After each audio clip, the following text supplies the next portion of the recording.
Head of the Career Services Division and the Directorate of Students. Just to mention and to apologize in advance that Mr. Boniface is in transit, so the communication might be a bit shaky, but we would make it work. Good morning, Mr. Boniface. Thank you for joining us. Please, you may go ahead. Thanks for having me.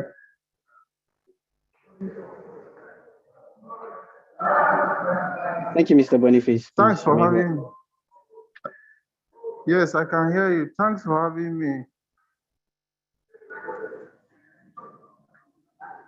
All right, thank you, Mr. Boniface. So we just wanted to get your thoughts and your insights as to the issues being faced at the moment across the university as it relates to student accommodation and student housing.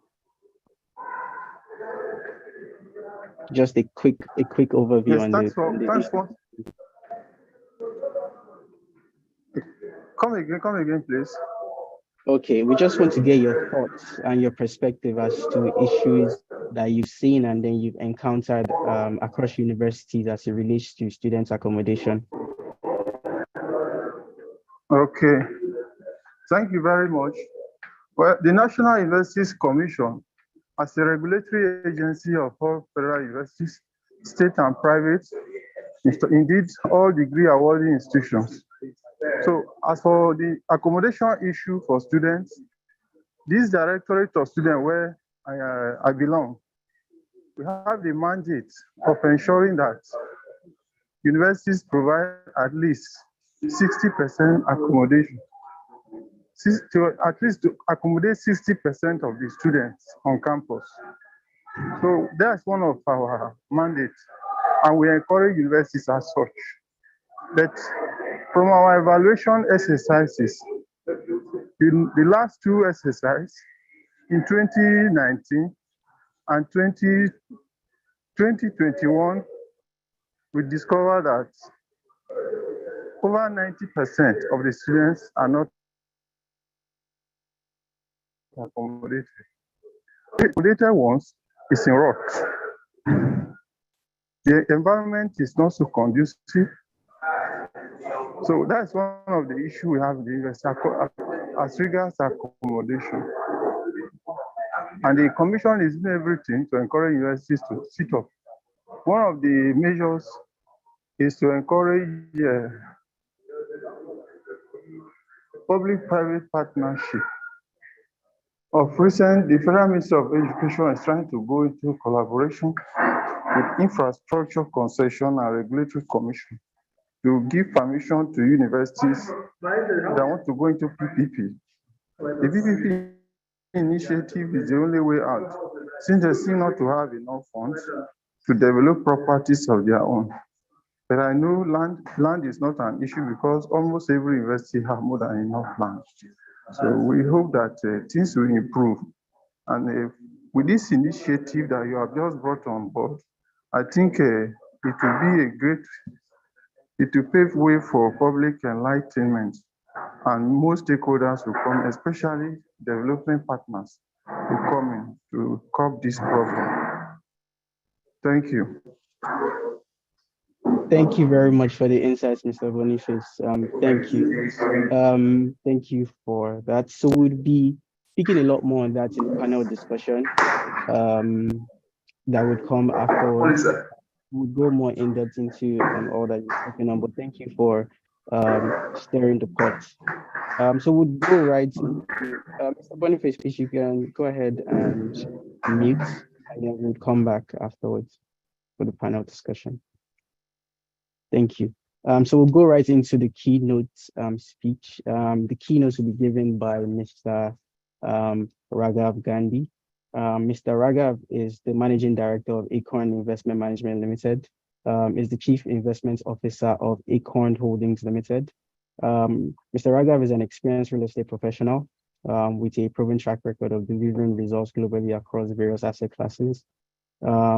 He jointly led the growth of major commercial real estate startup ventures in India and headed the development of projects across MENA regions for a real estate developer headquartered in Kuwait. He was responsible for optimizing returns from a number of underperforming investments there. He subsequently established his own consulting practice, which advised GCC families and corporates on real estate transactions and projects in the UK and then the Middle East. Mr. Raghav joined Acorn in February 2020 as a consultant for the implementation of the Acorn REITs, working closely with the corporate finance and corporate affairs legal teams, as well as with transactional advisors, service providers, and investors. Effective from 1st of November 2020, Mr. Raghav was appointed as the Chief Investment Officer of Acorn Holdings Limited, and then a Managing Director at Acorn Investment Management Limited. Mr. Raghav holds an MBA from the Wharton School, University of Pennsylvania, and a Bachelor of Science in Economics from the London School of Economics. Good morning, Mr. Raghav. Thank you for joining us. We're very pleased to have you on and to listen to your keynote. Thank you very much, and I'd like to start by wishing everyone a good morning. Appreciate the Stanbic IBTC team in giving me the opportunity to share some of my thoughts and experiences on student accommodation and also in the establishment of REITs. I have a short presentation that I will take you through. The way this presentation has been structured is it gives a little bit of background as far as the work we do at Acorn, but I'll keep it less about Acorn and more about just sharing some general knowledge on the platform that we've developed and how we feel that platform is conducive to delivering high returns within a student accommodation space. So hopefully the participants will find it of interest. So in terms of Acorn itself, just very quickly, our mission is centered around providing rental housing in Africa. This is through the provision of affordable, quality, safe, and environmentally sustainable housing solutions and investment products. Starting with purpose-built student accommodation, which many of you would be familiar as a globally recognized asset class, but as per the earlier presentation by Darren, clearly very much in its infancy here in Africa, which of course then points to the significant growth potential that exists on the continent, which is, I'm sure, the reason that we've got a lot of interest with respect to what can be achieved in this asset class. As with any investment thesis, it's premised around, or the starting point has to be macroeconomic. I feel the story has to be top down, that it makes sense, and I think this is a thesis that would really resonate right across the continent, or particularly within sub-Saharan Africa, and it's predicated on the demographic dividend that exists within the population here in Kenya. So of course, I'm going to be speaking largely from a Kenyan perspective, because that's what I know, but I think everyone would agree that the parallels exist right across the continent. So as I mentioned, there's a demographic dividend. The median age that we have here in Kenya is 18 years, with more than 75% of the population aged less than 35. So essentially, when you're able to cater towards the young, the youth in Kenya, you're going to have a scalable platform to work with. For us, as I mentioned, we started our journey with the development of purpose-built student accommodation. And you can see here in terms of the growth in university enrollment year on year between public and private universities.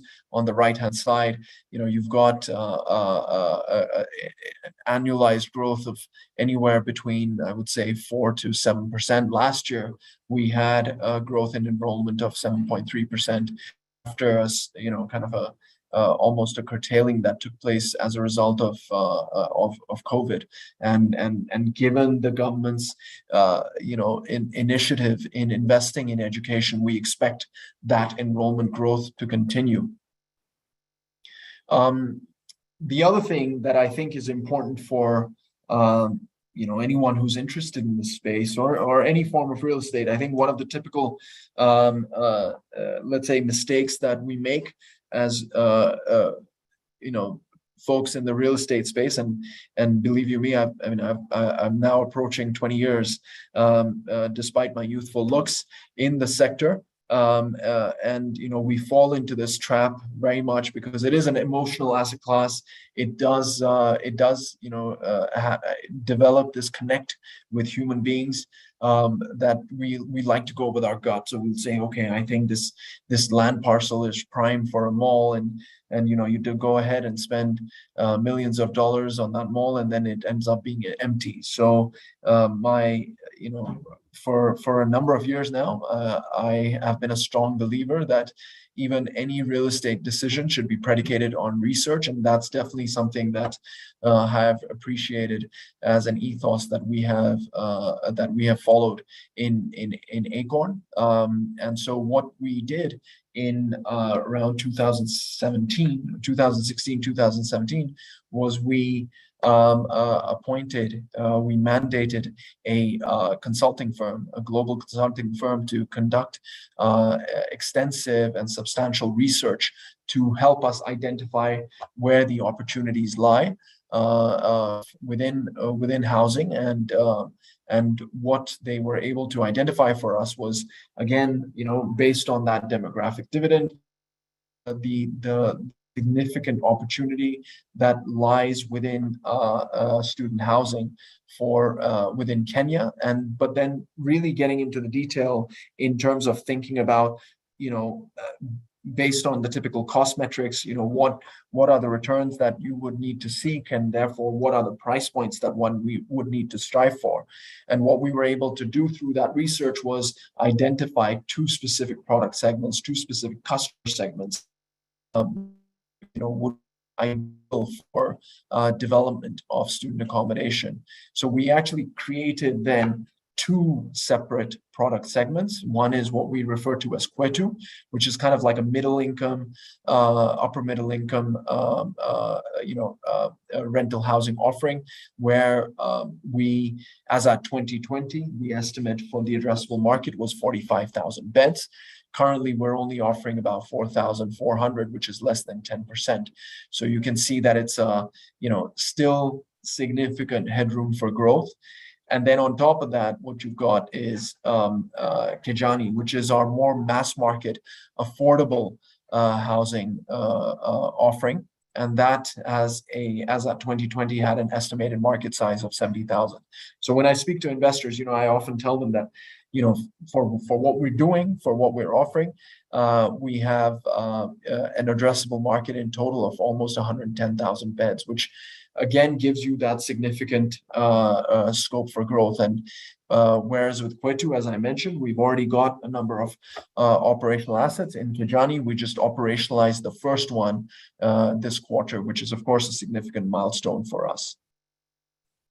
I think anyone looking at bringing in investors, what do investors seek? Investors seek a scalable platform, and that's really what we are trying to establish here at Acorn. Whether we look at the different axes, so we've got a three-dimensional graph out here just to highlight the scope for growth that is available, which is not just through customer segments, which is what we're showing on the x-axis. You've got student housing. The next offering we're doing is young professionals, and you can work all the way up to retirement. And then, of course, within Kenya, there's the different cities. Currently, our focus has been only within Nairobi, but next year onwards, we're going to start looking at some of the other, let's say, secondary tier 2 cities that are there in Kenya. That again, points to further growth, and then maybe subsequent to that, looking at growth within East Africa, and then maybe subsequent sub-Saharan Africa. So it's a multi-product a multi-decade growth opportunity, which is something that, of course, is going to be appealing for investors that are looking for that scalable opportunity that I spoke to earlier. And this is how we do it. This is our business model. We have spent considerable amount of time and effort and invest in establishing a integrated real estate platform, which is, I think, unique within the Africa space. And when I speak to a number of European investors, they talk about how there are European real estate firms who haven't achieved the business model that we've set out here. And the way we've done it is to essentially create two operating subsidiaries, one subsidiary, which is called Acorn Management Services Limited, which takes care of development management, property management. So essentially ensuring that, the buildings, the projects are constructed on budget, on time, and with quality. And then once they're constructed, they are managed, because these are rental housing offerings. So we have to manage them on a day-to-day basis, ensure their upkeep, ensure that they're, safe environments, ensure that they're clean environments. So that's the role of the property management team. And then you have Acorn Investment Management Limited, which is the company that I'm the managing director for. And our role as a licensed entity is to manage the two REITs that we have set up. And those two REITs are highlighted in that dotted square. You've got the Acorn Student Accommodation Development REIT and the Acorn Student Accommodation Income REIT. And so Kenya is unique that it allows for development REIT, and the regulations allow for development REITs. And in that sense, we achieved the milestone that we established the first D-REIT globally, at least as per my knowledge, but happy to be corrected on that. And then what it also enables us to do is to look at, establishing further REITs that, the bottom two that are highlighted there are not in existence, but it just points to the growth capacity that is there, and what we look to do. And of course, then on the extreme right, we've identified the different capital sources that we have in order to deliver this platform. And again, you'll hear this reverberating. I speak extensively about it. It was one of the learnings that I had at an early stage in my career. When you're looking to establish an enterprise, it's key to have that scalability. And so currently we have about 7 operational assets in total between the two REITs. These are highlighted here, and you can see how year on year we've been launching at least one asset. In the past, this current year, I should say, we launched 2 assets, and that's something that will continue to grow over time. And so the platform offers about 4,400 beds in total. And we welcome anyone to come and visit us. You'll get a chance to see our properties, and down below we've kind of highlighted what has made it a very defensive asset class. Many of you will be surprised that even during COVID, after the initial lockdown, we actually reopened our properties during the middle of COVID, during the middle of pandemic, and we saw a gradual uptick in occupancy, so that we ended 2020 with somewhere around 75 to 80% occupancy for the assets that were operational at that time, which again highlights the defensive nature of PBSA, which is I'm sure one of the reasons that there's significant interest for taking part in this space. And again, just continuing that story of scalability, you can see how we've grown from 2017 to 2022. This just shows you, it's a pie chart showing the pie growing because it's comprised of the total. Showing how we've been able to grow both segments over time. By the end of the year, we will have properties that are operational, which is I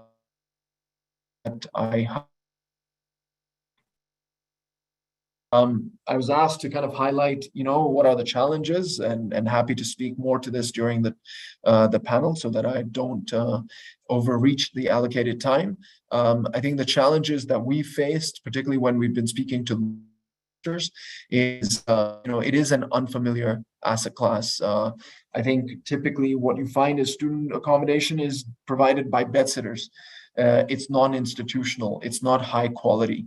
And I think that has meant that when we speak to investors, well, I would say when we initially spoke to investors, they couldn't get their head around what we were talking about, and getting them to come visit us and see what we're doing and see what we're about definitely helped bridge that gap. And it was quite interesting. Again, Darren mentioned, one of the risks being student housing is more likely to face vandalism. You can face issues with respect to collections of rent, and that's why you have to seek guarantees from parents. We actually don't face any of those issues, and I think sometimes we're a bit harsh on our younger brethren, and we forget about the way we were. I don't think we would have gone around vandalizing places. So I think, but it's a very fair point, because it is those are exactly the same as we faced. But in Kenya,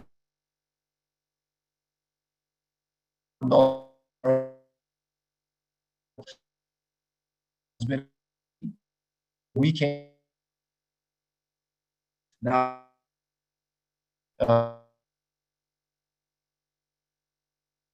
investment class.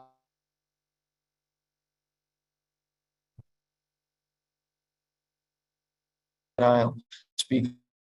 Apologies, everyone. Hi, Raga. Please, if you can hear me, you're breaking up a bit. I'm sorry? You were breaking up a bit. I don't know if it's fine now. Is it? Can you hear? No, it's still breaking up. Has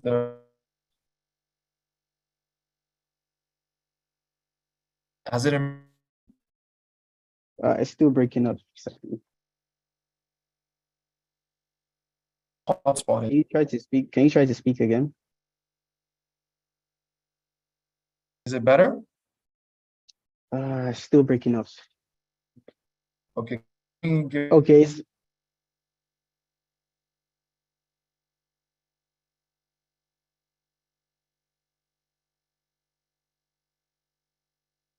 Apologies, everyone. So let's just give Raga a minute or two.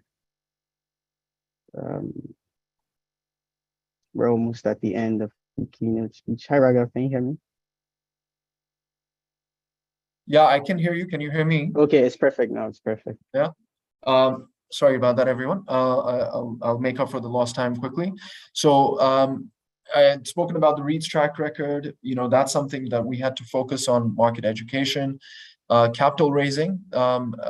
Again, related to that, when you're within an unfamiliar investment class, you have to make that much more of an effort towards capital raising. And I think that again depends on the scalability. If you're looking at building one, just one building, one property, maybe you don't need to really focus that much on capital raising. But ours is a platform that we're looking to build out, so capital raising was something that we had to focus on.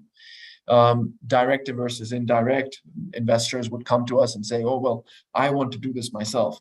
And you'll find that quite a lot. People, again, it goes back to that thing where people feel so closely knit to real estate, but eventually I think it's about communicating and conveying to them effectively about how it's important to work with professionals.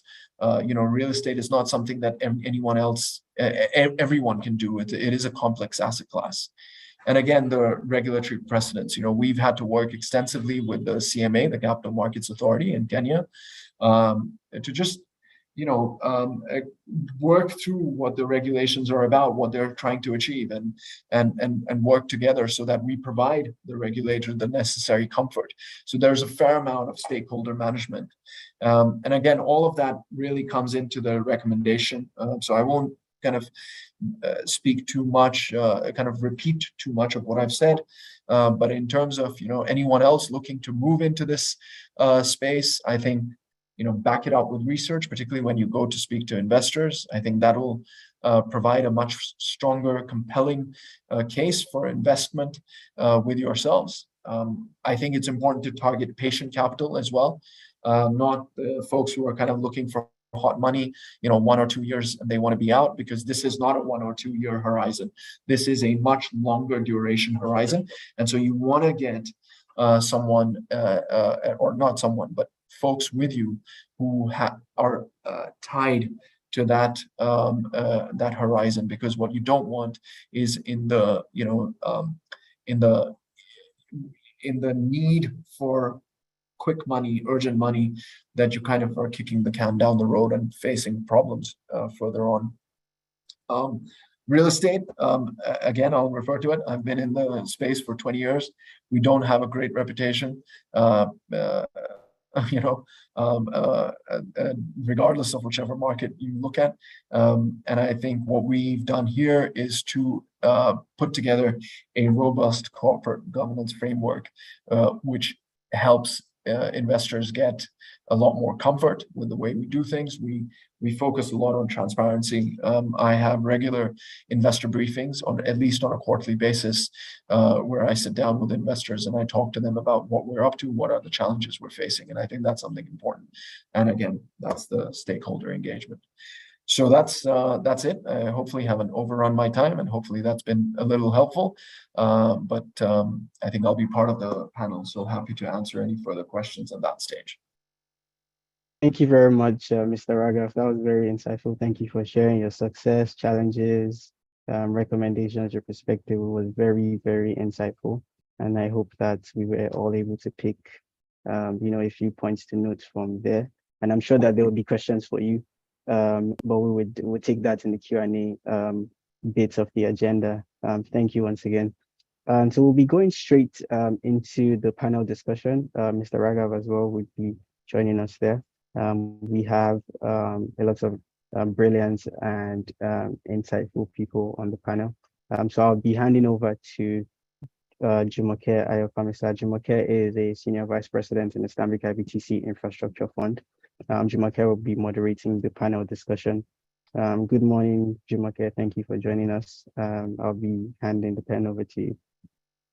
Thank you, Tomiwa. Good morning, everyone, and thank you for staying with us so far. I'll just quickly introduce our panelists this morning. We've already heard Raghav speak to us. Raghav would also be joining us in the panel discussion. We have with us this morning Mr. Bayomi Onosanya, who is the founder, CEO of Students Accommodate, a leading developer and operator of purpose-built students accommodation here in Nigeria. He has over 20 years experience in property trading, development, construction, and management of buildings. Mr. Onosanya, it's a pleasure to have you this morning. Please turn on your video while I also introduce the other panelists. We also have Professor Aronsi with us. He's the Dean of the Division of Students Affairs of Obafemi Awolowo University, which is one of the oldest federal universities, public federal universities in Nigeria.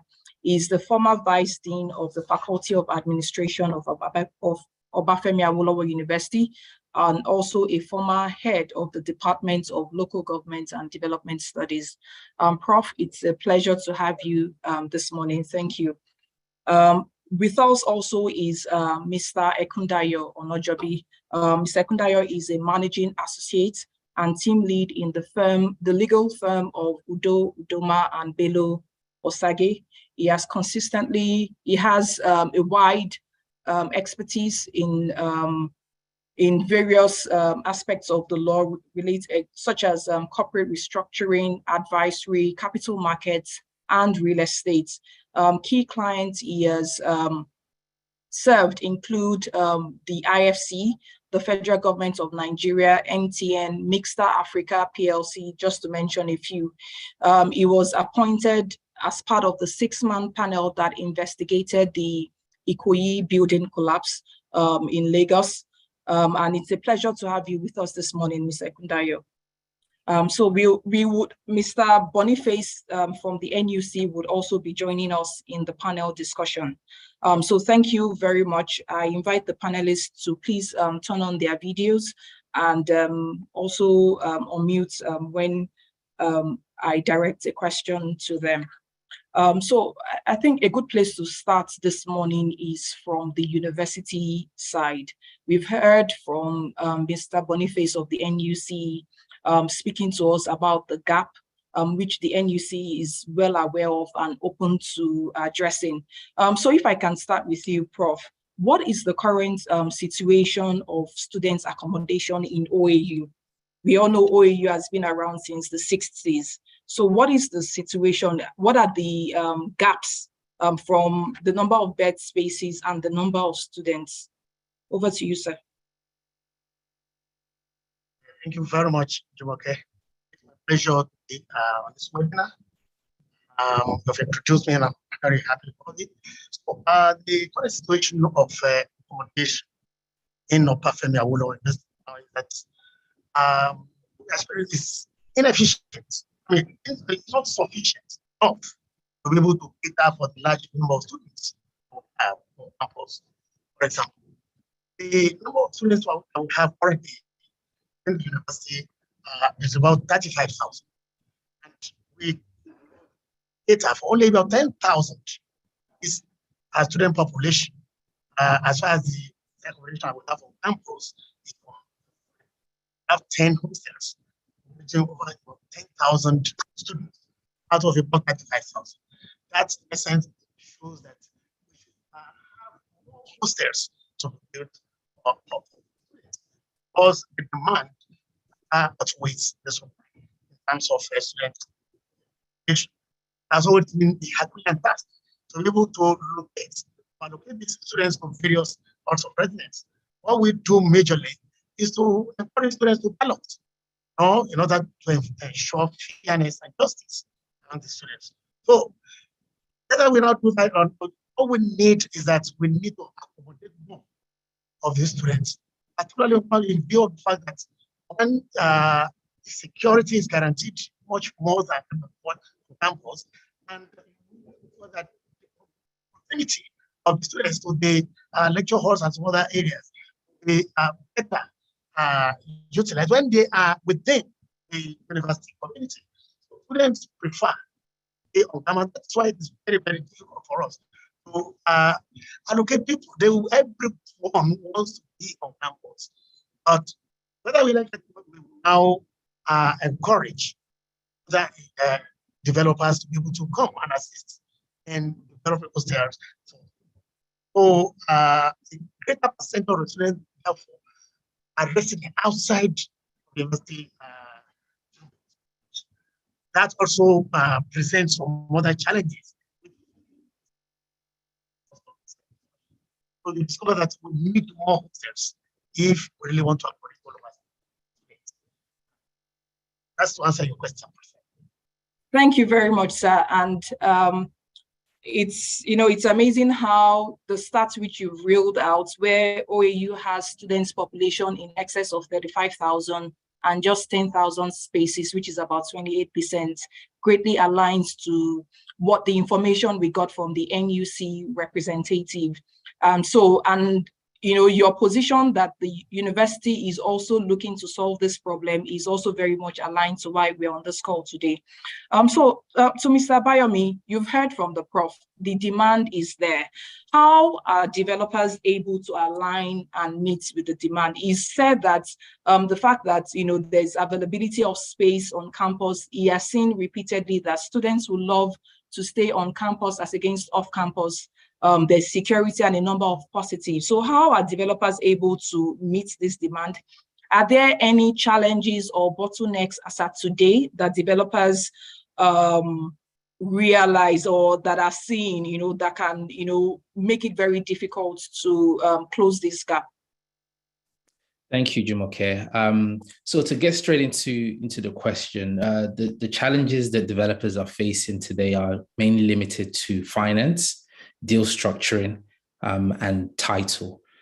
So I believe that starting with title, one of the challenges that we face in the industry today is the length of titles that come with these concession plans.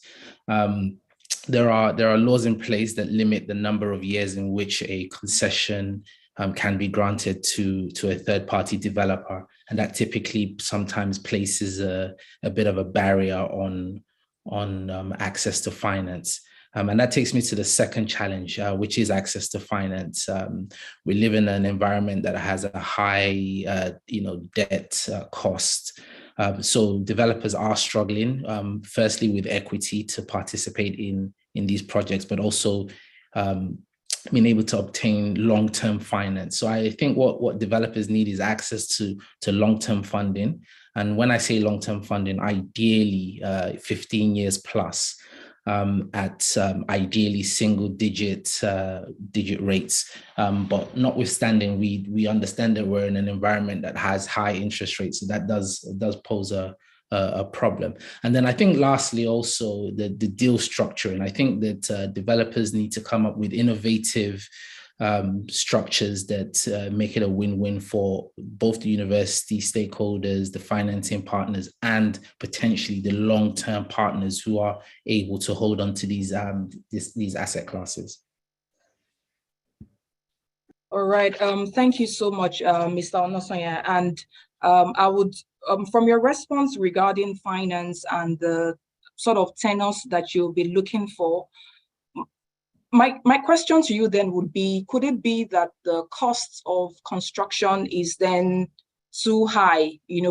Raghav spoke about scalability. I looked at the some of the stats he showed us where 7 buildings had over 4,400 bed spaces. That's an approximate number of approximately over 600 bed spaces per building.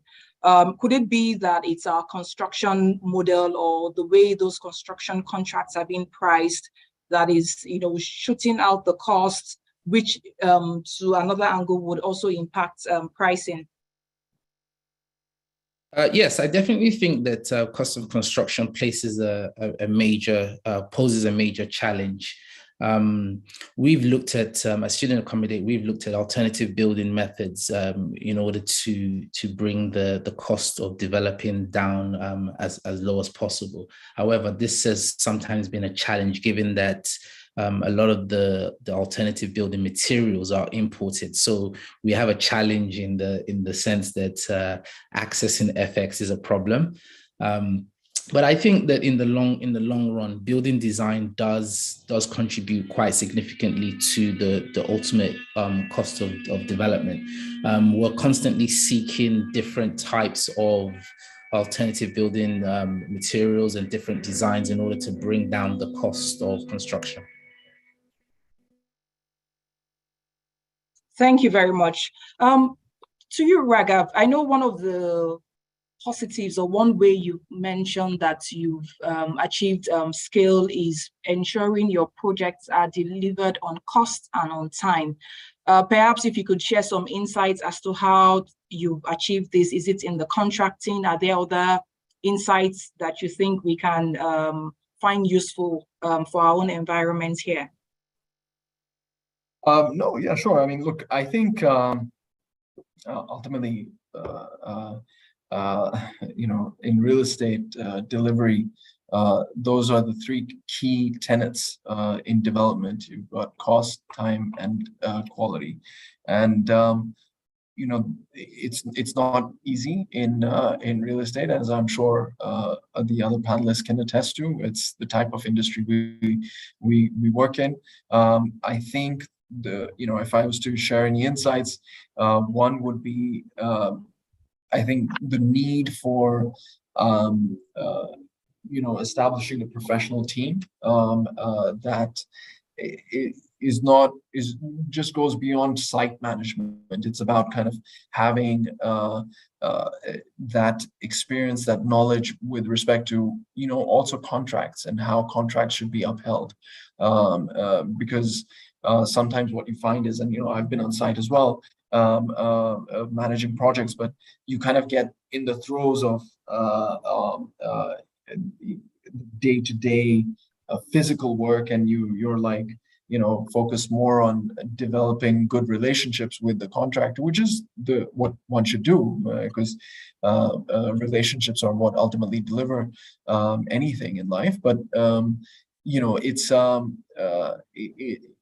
think it's important that you can also take a step back and be able to impose certain controls as and when necessary. Another thing that I've learned based on experience is you need to set the ground rules at the outset. We come up with a specific document, in advance of commencing the development process, and where in that document we lay out the rules on how on the conduct, on what the timelines are, how we're going to try and achieve things. And then what we do is before the commencement of the development cycle, we will get the different stakeholders, whether it be the contractors, important subcontractors, or consultants. We get them, we all sit on a table together and we say, okay, this is how we're going to try and achieve this.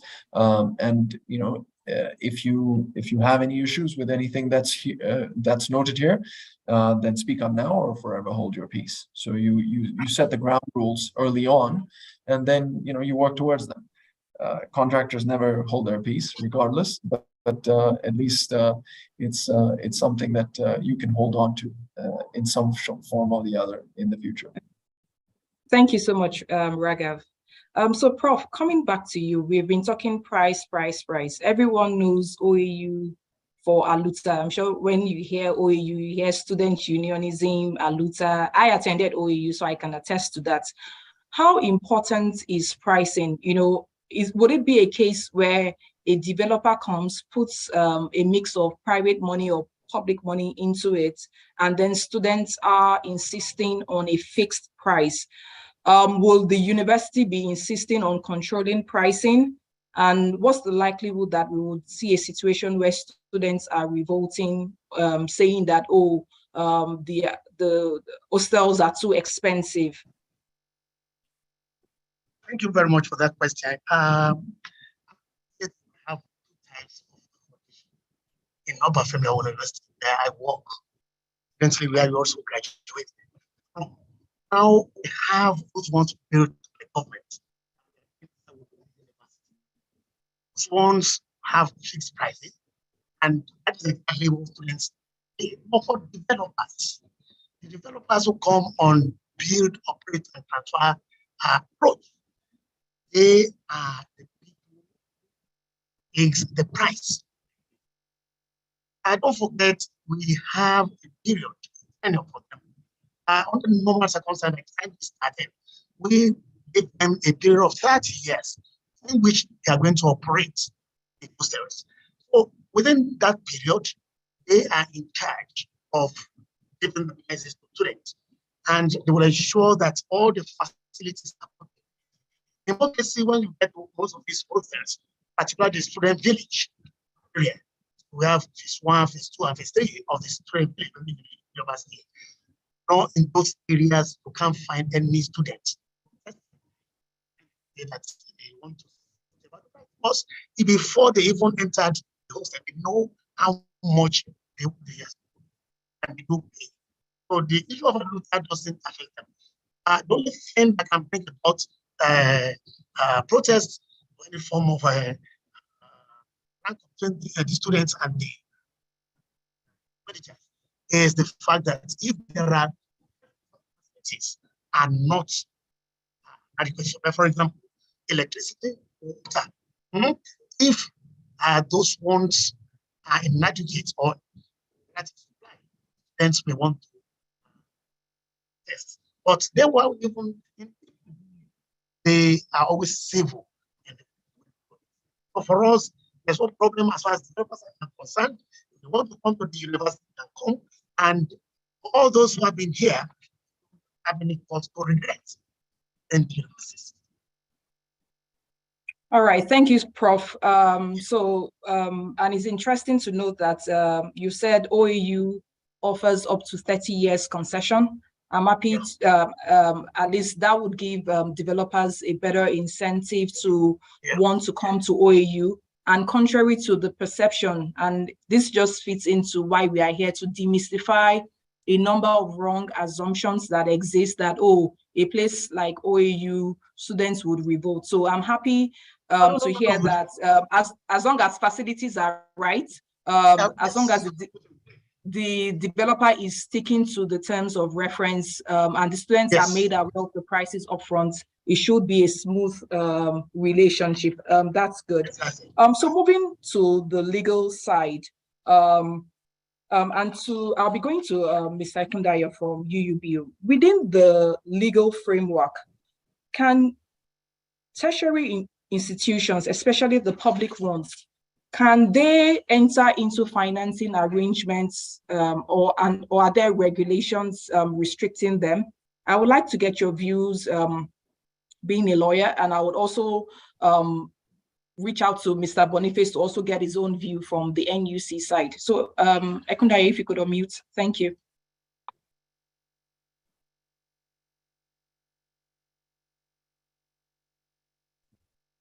We can't hear you, Ekundayo, you're still muted. Oh, sorry, apologies. Okay. So in terms of the regulations vis-a-vis their ability to procure financing, the space of the public tertiary institution is actually quite different from that of private, because the public institutions are creation of laws, and if you review the enabling acts or laws as the case may be, I realized that it did not, even though it established them as a legal personality, it actually did not give them the powers to undertake such financing arrangement, and for obvious reasons as it is. So the challenge with unlike their private counterparts who are creation of the Companies and Allied Matters Act and who can undertake and enter into contracts as they so deem fit, the public guys can't really do that. And what that then means for them in terms of doing joint ventures or providing halls of residencies for their students is that their contribution to those projects more often than not is just the land. So they are only able to contribute the land and may not be able to provide financing or be able to obtain third-party financing, which is where people like Mr. Anosaya comes in. They provide the land, and Mr. Anosaya provides them with the funds, and they're able to develop the project. So unlike the private tertiary institutions, the public tertiary institutions are unable to access those kinds of financing arrangements. All right, thank you. And just to take off from where you stopped regarding the provision of land, are such land available as collateral to any potential? Sorry, Jumoke, I can't hear you. Okay, can anyone else hear me? Jumoke, I can hear you. Yeah, you got it. Hello? I can hear you. Okay, Ekundayo, everyone else can hear me. I don't know if there's anyone else from your side. Okay, while we wait for Ekundayo to... Yes, I can hear you now. Thanks.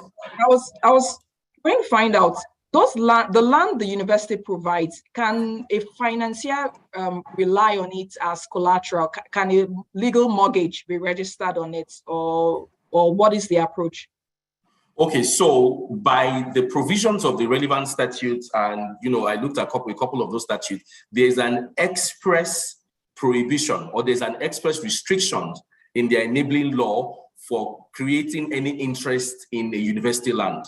So a university cannot, generally speaking, create any form of interest, mortgage, leasehold, however you so describe it, they cannot create it. The exception to that is that they can create a lease for 21 years, or they can grant a leasehold to the member of the university. So the ability of the university to deal with land and provide halls of residence is usually within the bandwidth of that exception of a 21 years. So for them to be able to create any leasehold or any mortgage arrangement, they will have to get the express or the general or specific consent of the presidency.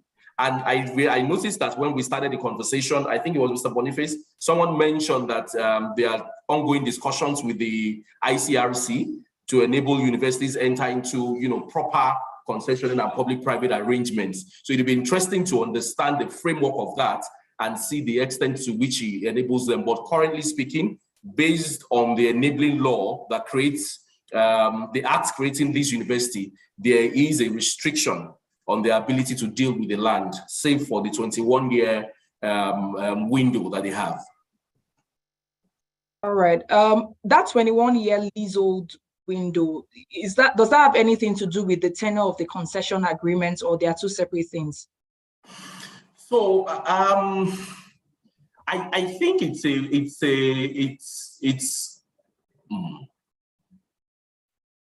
that is the maximum time that they can grant an interest in land. So if they are entering into any arrangement, and I'm happy that we all have professionals on this, we can structure it, slice and dice it however we want. You can have a 21-year that is revolving. You can have, you can have a 21-year that is renewable. We can slice and dice it. But in the first instance, what they are able to do is to enter into arrangements for 21 years. And then, as a financier, you then ask yourself, am I able to recoup my investment within the 21-year window? You're asking yourself, what are the guarantees that after 21 years, the new administration, will renew those things? So you are only guaranteed that 21 years. And what if I were advising a developer like your student accommodate, what I will try to do is to ensure that my construction period is not part of that 21 years. That's what I will try to do. So you structure it in such a way that my construction period is not part of the 21 years, and the 21 years is really for me to recoup my investment. Fantastic. Thank you so much.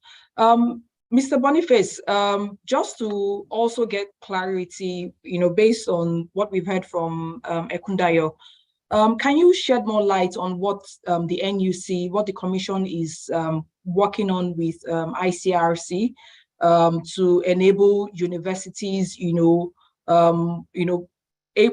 solve this accommodation problem, especially from a public-private financing partnership point of view? Mr. Boniface.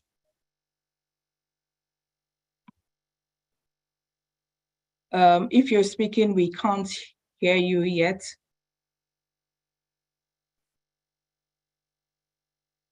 Okay, perhaps while we wait for Mr. Boniface to come on, I would just ask Professor Aronsi, even though I can probably imply it, but the Governing Council for OAU, how open, I know you've talked a lot about how OAU is really looking to solve this gap. So if a developer wants to come and set up student accommodation in OAU, what is the process? Who should they be talking to? What is the expectation, from a university perspective, such that the developer can bear some things in mind before approaching the university? Thank you very much. The very first thing is to write an application. That application will be directed to the village and student village development committee. The application will also be directed to the Vice Chancellor. So if it is to the student village development committee, the director of capital, of capital project and development of the university.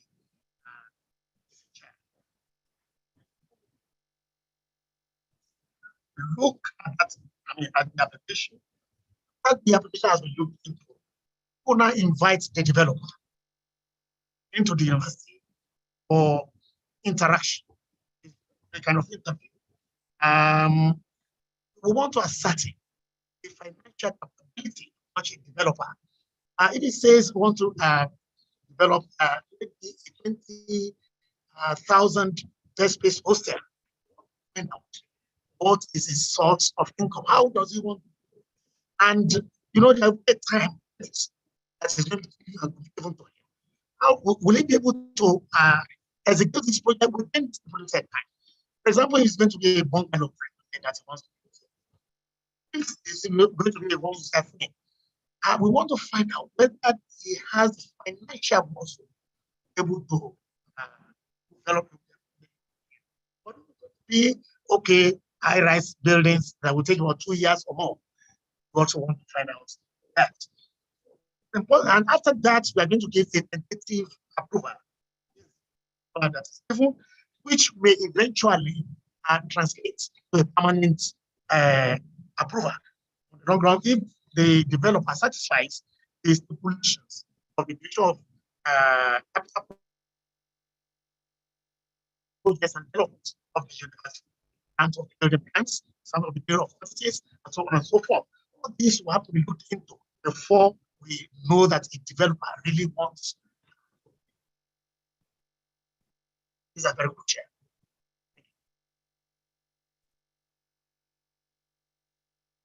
Thank you, Prof. Can you hear me? Yes.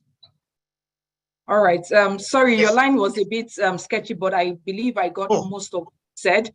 That a developer would be required to write an application through the student, as well as the director of capital projects, following which a developer will be invited for interactions such that the university can conduct proper due diligence on its financial capability, as well as experience and ability to deliver on time and on budget, following which the approval process will go on. Thank you so much, Prof. Ekundayo, to you, given the explanation you've given to us on the land and all of that, and the restrictions on the borrowing powers of universities, can universities enter into a JV such that an SPV, a special purpose vehicle, can be established where the university is present, the developer is present, or the law as it is currently does not allow for that? Technically speaking, a university can do that because the Senate, if you look at the establishment laws, especially for the federal universities, the Senate is vested with the powers to deal with the provisions of halls of residencies and accommodation. So in technical terms, a student accommodate can approach an OAU, and then both of them can decide to form an SPV to undertake that project. But I will counsel against it personally. And the reason I will do that is because once you do that, then the assets, it will be seen, and this is not legal, it's not really legal. The asset will be seen as a university asset, and then you will be caught up in the web of, collections. So the various restrictions that apply to university assets and university revenues, will also apply to you. So while the Senate has the power to deal with, handle issues around halls of residence, that enables them to, enter into joint ventures. However they want to structure it, either a JV or an SPV, they can do that. But in terms of the practicality and the workability, especially from the developer side, it may not be the best. It may not be an optimal, the best decision for them, at least from a developer side. Okay, thank you so much. So you can then flip the structuring, another way that you would achieve the same results, but make the life of the developer easier. Okay, thank you so much. And I would go to Mr. Bayomi now to say, okay, in your experience, how have you done any transaction where it was a JV approach? What has your experience been? And if you haven't, why? Is it in relation to what Ekundayo has just said? And also, we've had a lot of discussion on the price. How have you been able to strike a balance between quality and price, quality and cost? There's always that difficulty given the Nigerian factor. How have you managed that balance, and what has your experience been from a transaction structuring point of view? Thank you. Okay, excellent. Thank you. Just wanted to, first of all, touch on what Prof has just outlined. I wholeheartedly agree with his summary. We've actually been through the process with OAU ourselves, and I would like to commend them on the fact that it went as smoothly as Prof has mentioned. We do have a project coming up in OAU that we expect to start construction next month, and that should see us deliver just about 800 beds across the entire development. To answer your question about joint ventures, we typically, and as Ekundaya has eloquently expressed, we do not get involved in joint ventures with universities because it does create quite a number of challenges. We do, however, structure our transactions in joint ventures, and we find that that's the best way in which to deal with any particular developments going forward. Now, to talk about pricing, affordability is a big challenge in the whole of Nigeria. What we did was, when we started our business, we created 3 different types of student accommodation, what you could call a business class, a premium economy, and an economy version. And these would vary significantly. Some would have as many as 4 or 6 beds, and some would be as many as 1 or 2 beds. And we did this primarily to understand where the market for scale was in Nigeria and where affordability levels lay. So what we found was that at the very high end, supply is typically not an issue. Private universities, private developers who have done small units typically have lots of accommodation available, and they're quite highly priced. At the very low level, we believe that that's where the biggest demand is. And that's where there isn't enough supply. However, the challenge is being able to meet the returns profile that investors require. So we've effectively created a middle ground that is accessible in terms of affordability, but it doesn't truly solve the big challenge of trying to meet. I believe it's about 1.6 million beds that are required to meet the gap. Our total addressable market is somewhere in the region of about 50,000. And this is what we believe that people, can afford in that middle ground. So to go back to the question, we do a lot of research, try to understand, looking at the demographics of our particular target institutions, what the affordability is. And then we now look at the property that we're building. So we try to marry the two, whereas you develop a high quality product that is not overly priced, but yet affordable. And it takes a bit of skill balancing between the two. But it's early days for our business, and it's still a learning experience. And we're 4 or 5 years old, but we're still learning on how to deliver the perfect assets at the right price that is affordable, and investors can also see a decent return. Thank you. And it's interesting to note that you have a project coming up in OAU. And one of the perceptions or limitations, when you talk students' accommodation in public university, the first thing people throw at you is risk of strike. The universities were on strike for a long time earlier this year. There are indications that they may go back on strike, given the issues. How have you managed that strike risk? I don't know if you would like to speak specifically to the OAU or just broadly with respect to your other transactions. How have you managed that in your transaction structuring? Okay, so and I'm giving out a little bit of our trade secret here, but it's all for the ecosystem. So what we do is we balance our portfolios. Strike is something we can't get away from in the Nigerian space. It's inevitable until the way universities are funded is fixed. It will always be there. So what we do is we create a portfolio that is mixed between on-campus, off-campus, private and public universities. So what we see is that when there are inevitable strikes, there is still some revenue that comes into the portfolio. So rather than being fully exposed to one particular type of university, once it's balanced. And, when you look back over the years, the longest strike action, or the average strike action, is typically no more than two months or so. So it balances the portfolio, and you still have revenue coming in, and we're able to manage the portfolio in that basis. Okay, thank you. Ekundayo, is there anything from a legal standpoint that developers can stand to benefit in mitigating this strike risk, or is just something for them to deal with and accept? Okay, I think that they can,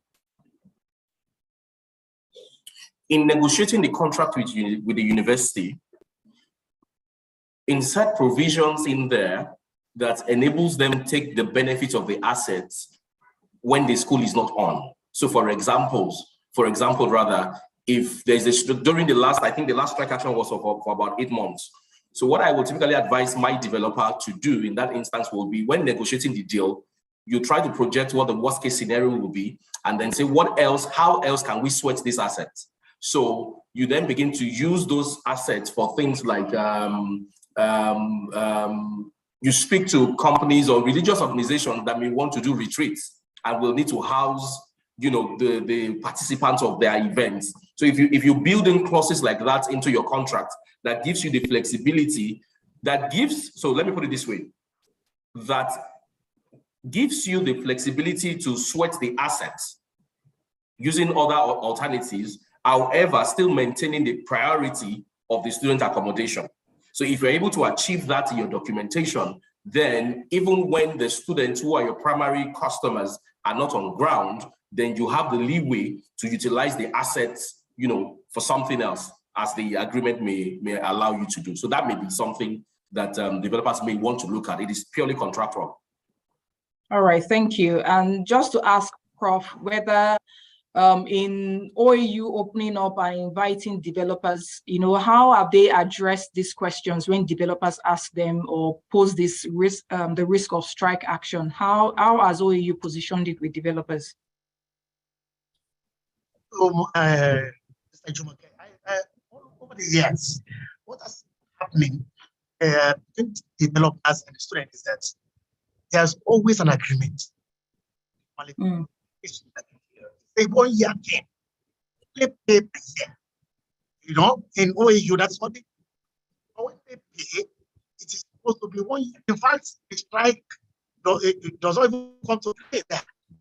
So in terms of their cash flow and some other things, the money will just come in. But the students are now approaching us to say that kind of maybe certain things should be done for them, especially because the strike. That there is a committee that you see a second, which will also continue to look into this, because it hasn't been this bad. Yes, the strike usually in 2-3 months to be over. But the very last one that took 8 months was just rather. Pray it doesn't happen any longer. The developers, they should have value to their money. And at the same time, students themselves should also, what really happened during the period that we had the last strike? Our students made use of the opportunity. They, even in the hostels, will begin to learn some skills. That's when you're didn't leave the hostel. So, but for those who left the hostel, they will be looking for a way of to Naira back as part of compensation for the period. But I want to say that it doesn't, as far as OAU is concerned, the period did not have. Okay. What I can say precisely, because we as a university, we don't interfere.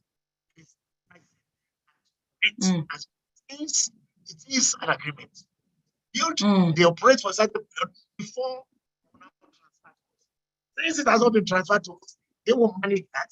So we don't deal with them as far as that way is concerned. But even in doing that, the welfare of the students is paramount as far as we are concerned. Okay. Thank you so much, Prof. And if I can summarize quickly, that the current agreement or the way things are run in OAU is that the students pay per year, which is more suited to the calendar, the normal calendar as against the academic calendar. And that is, the developer protection against strike. And it's heartwarming to hear that the university is taking a commercially pragmatic position, whilst also balancing that with the interest of the students. Just before we round up, I'll just touch on issues relating to facility management. Prof, in OAU, where you have a developer that has set up accommodation, how involved is the school in matters of facility management, electricity, water? Can, how is it being managed? Will the developer have to, does the developer have a free hand to do, to solve that problem as it deem fits? How involved is the university in that?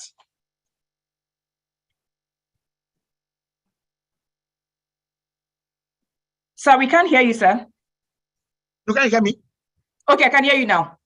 Yes, you can hear me now. So Yes. facilities that we have, built by developers, and but we started handling. The university provides access roads, access to water. All these would have been provided initially, but when they get to the ground, when they are operating, so it is they who want to manage. That is what we do in OAU. So until eventually they hand over the building to us, so take care of the facilities, but the managers after the initial access that we have given to them in terms of land, water supply, in terms of roads, and so on and so forth. But anything that happens thereafter, they will have to take over. Okay. Ensure that these facilities are in good condition, benefits of our students. That's what we encourage. As a matter of fact, the university sets up a committee that looks into that. Okay. This process to ensure that our students live in comfortable. All right. Thank you, Prof. And from what I got, the developers have responsibility to ensure that the hostels are well managed, at least during the concession period, pending when they hand over to the university, and the university has a committee that ensures that the developer is keeping up to the agreed standards. To Mr. Bayomi, how are you addressing the facility management issue? One major problem which everybody sees in Nigeria, we have a poor maintenance culture. So how are you dealing this? Do you think facility management is best outsourced, or should the developer manage it? What are your views on facility management? So our view is that facility management is partly outsourced. So we believe in experts and experienced people doing what they do very well. Looking at the broader operations and management of each development, we think it's important that experienced O&M managers actually manage the facility on a day-to-day basis. Managing a student housing facility is very different to that of a residential or a commercial unit. So at Student Accommodate, we manage our developments in-house. We have a team that's dedicated to the operations. We have resident managers, et cetera, et cetera. But with things specifically related to facilities management, then we work with third-party operators. So whether it be the power cleaning, security, and things like that, we work with third-party providers. All right, thank you. And if I can just ask Raghav, from what Mr. Bayomi has said, is that approach the one which you use in Kenya as well, where facility management is partly or fully outsourced? Yeah, no, thank you. And look, I think each market is different in its own right, and of course one has to respect the constraints that are there. As far as we're concerned, it's one of the slides I showed earlier. We've essentially insourced everything. The reason that we do that is because unfortunately here in Kenya we don't have the skill set, the expertise that is available with agencies that can take on the management of the student accommodation properties. And I think Mr. Abayomi was 100% right in that managing these assets is a very different ballgame to office, residential. And so for us, because it's also such a key part of the value chain, we are not able to take the risk of allocating that work to someone else who doesn't necessarily have the experience, doesn't have the experience at all. Because as I mentioned, we're really the only institutional provider of student accommodation in Kenya. So it's not like that sector has grown that you have experienced agencies who are able to offer the kind of service that we are. So what we've done on the property management side is actually develop our own digital platform to manage the properties as well on a day-to-day basis. And this is the way we can ensure that we're able to provide the customer experience, which ensures that our properties are at over 90% occupancy. Thank you. Thank you, Raghav, and thank you to all our panelists. We appreciate your openness to share information. It's been a very insightful and educative session. And personally, I believe that a number of the myths associated with students' accommodation financing in the country have been addressed. So right now we'll go into the Q&A. We have a question directed to Raghav, right, regarding your I REITs and D REITs. Do your I REITs purchase assets from your D REITs, and how do you deal with the conflicts of interest perception?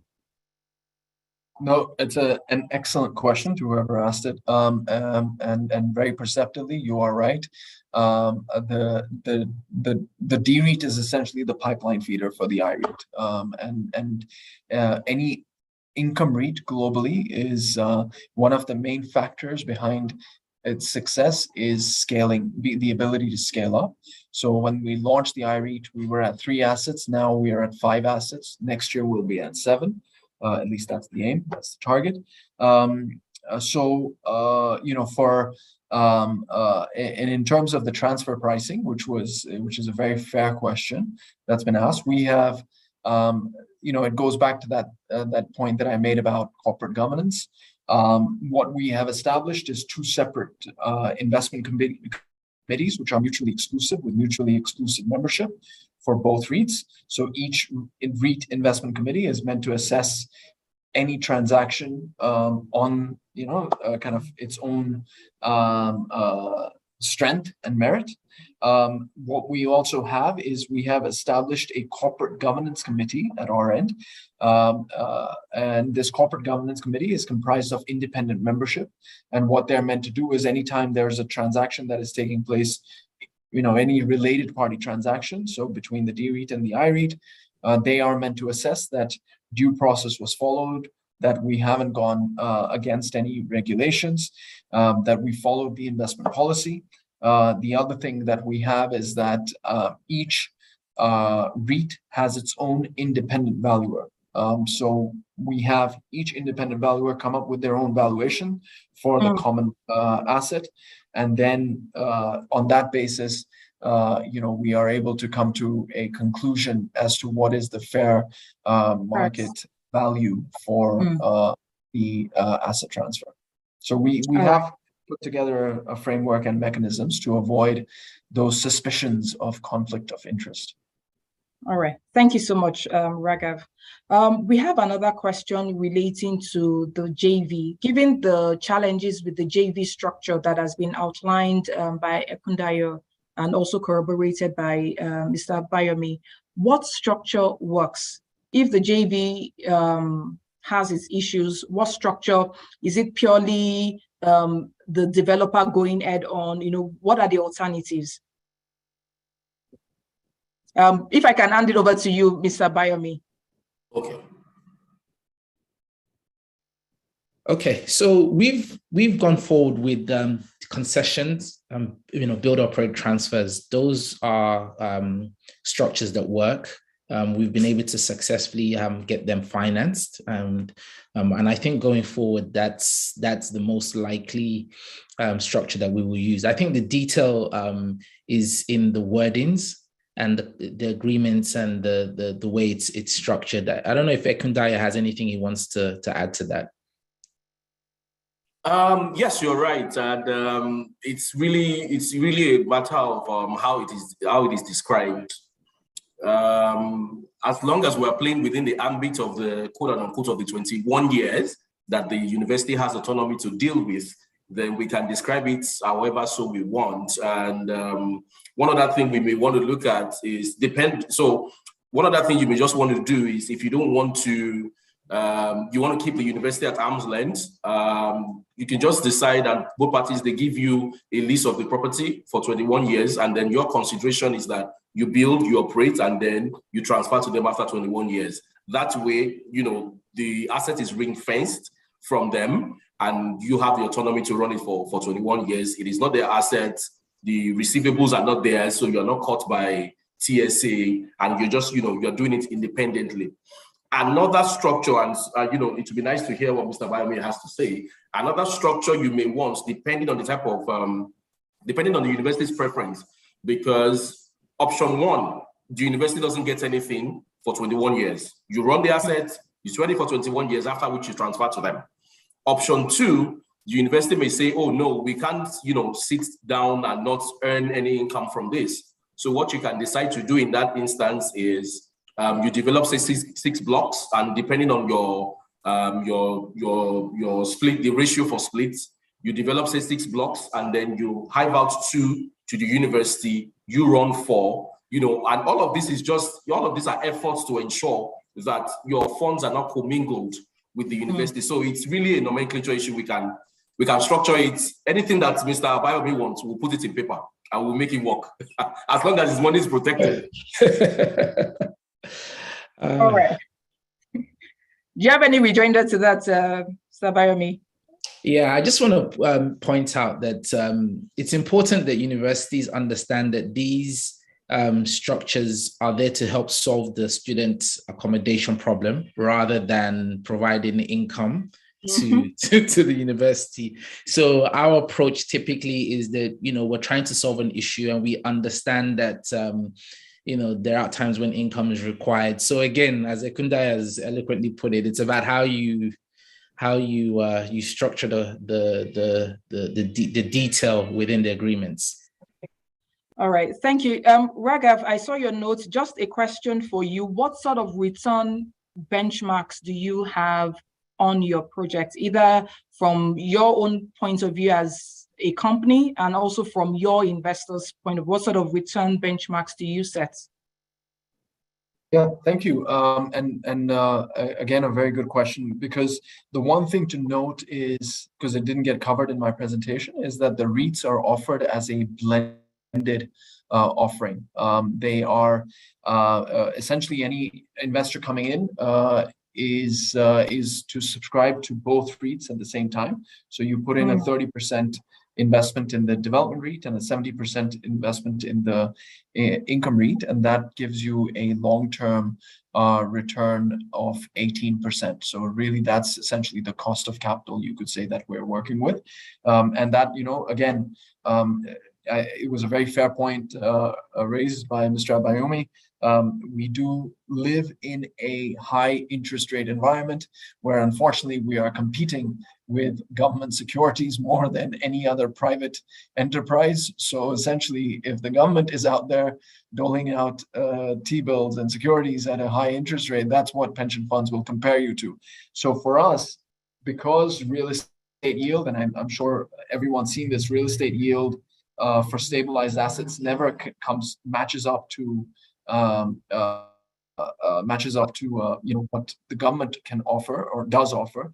The way to then tackle that issue was to offer them this commingled offering, where you have to then take on a little bit of that development risk, that development development risk, so that you can also then benefit from the development return, and therefore, on a weighted average basis, we're able to give a return premium over what the government does. Okay. Thank you so much, Raghav. And we are happy for you to drop off and join your other call at this time. If there are other questions for you, we'll be sure to direct them to the email that you've provided. We do appreciate you making our time to join us this morning. Thank you so much, Jumoke, and thank you to the rest of the Stanbic IBTC team. And it was a pleasure sharing the space with the panelists. Thank you so much. Thank you. And from the Nigerian angle, Mr. Bayomi, what sort of return do you, benchmarks do you set? Again, we're competing with very, very challenging sort of opponents in terms of fixed income and government rates. But we tend to look for yields anywhere from sort of 8%. When compared to residential real estate is double. But you know, it's a difficult market that I think is beginning to open up, and I think that as you have more players coming into the sector, you know, competition should help to increase that number. Okay. Thank you. I know we have a question asking about the 30-year concession from OAU versus the 21 years leasehold cap. Perhaps, Ekundayo, if you could just go over that again to clarify. Okay. I think the simplest answer to it is, as a developer, if you're going into, you want to get into, you know, the accommodation solutions for universities, the first thing is get your lawyer who will do a due diligence and find out what the permissible duration for your JV is. For quite a number of federal universities, the allowable duration, the autonomy they have, rather, for leasehold is usually typically 21 years. Now, I'm not saying OAU doesn't have 30 years because I have not had the benefit of studying or looking through the Establishment Act, but it could as well be that it could be one of two things. One, either the Establishment Act actually grants them a 30-year duration and then all subsequent universities were 21 years, or two, they have some sort of presidential blanket approval or a specific approval that enables them to do that 30 years. Whatever the case is, it's just important that the enabling law be studied to ensure that, you know, we are playing within the permissible duration. That's really it. So if you check the enabling law for, I think it's Amadou Bello Abubakar Tafawa Balewa, it's 21 years, and a whole lot of federal universities, the autonomy they have for leasehold to play around with is 21 years, without which above which they will require the presidential sign-off for them to do that. So I think the point there is that due diligence is key, so that we are not doing 30 years when actually what we are legally authorized to do is 21 years. So just study the enabling, fine. All right, thank you. Our last question will be directed to Prof. Given the long concessions and knowing that the university's governing council will probably change so many times within that concession period, should a developer be worried that a new governing council will come and, you know, revoke the concession? What sort of explanation or comfort would you give to a developer looking to approach OAU?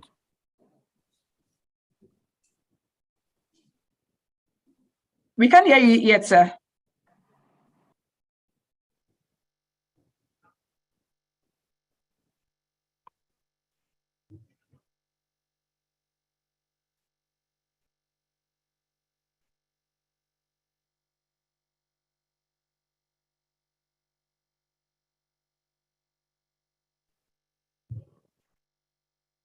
Sir, we can't hear you, sir.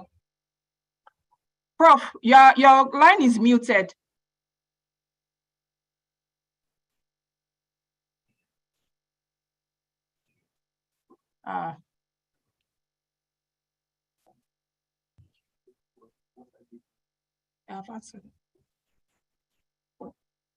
Professor Rossi, we can't hear you.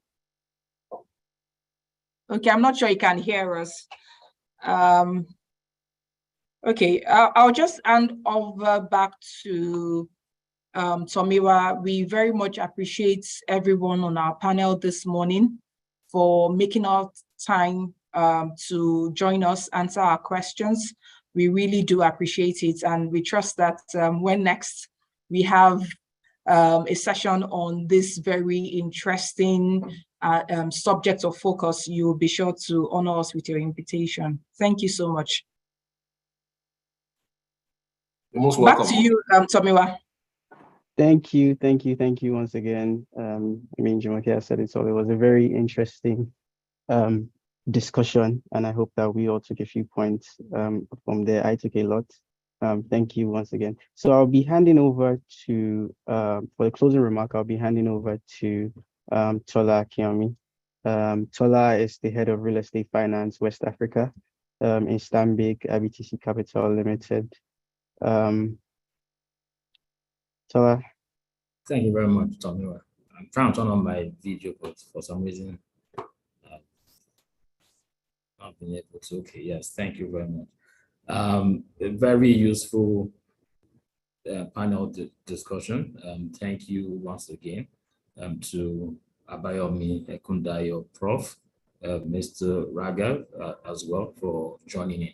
I think it was very fruitful discussions generally, and it just goes to show the depth of the market. Real estate remains a key business infrastructure that is needed, to boost the economy, as well as the role that it plays within the education sector. And that's why the theme of this engagement has been on student accommodation specifically. It's one of the many asset classes within the real estate space. And we do feel that there is potential opportunity to scale this market. And it's really multi-dimensional. There is opportunity even within the private sector space, as well as public universities. The key thing here is public universities, and there is a lot of opportunities there if we think about it from a nationwide perspective. There is clearly the market in terms of the demand supply gap. And just hearing about talk about the number of units and what is currently looking to provide, it just shows how much can be scaled up within this space. So part of the issues we've talked about, financing remains key. Some of the structuring considerations are there. We've talked about tightening, and I'm so glad to hear what has been said in terms of PPP arrangement and some of what the ICRC will be doing as well to resolve some of those critical bottlenecks. So I think in terms of next step, this is a first conversation. There will be focused engagement and discussion, within different groups, because from a Stanbic point of view, we are dedicated to supporting infrastructure growth, real estate growth within our market, and we'll be engaging the various stakeholders post this engagement to see how we can further, provide support both from a financing point of view and also a wider ecosystem point of view, as well. So this is to say thank you once again to everyone, and thank you for participating in this engagement, and we look forward to even greater participation, greater collaboration, and being able to create more best space within the student accommodation sector. Thank you very much. Over to you, Tomiwa. Thank you very much, Tola, for that. Thank you, everyone, for joining. We're just in time, just a minute or two shy. Thank you, everyone, for joining. So our emails are in the chat. Please feel free to reach out to us. We will provide responses as soon as possible. Thank you, everyone, for joining. Do have a great rest of the day and rest of the week. Thank you. Thank you. And thank you. Bye-bye. Thank you, everyone.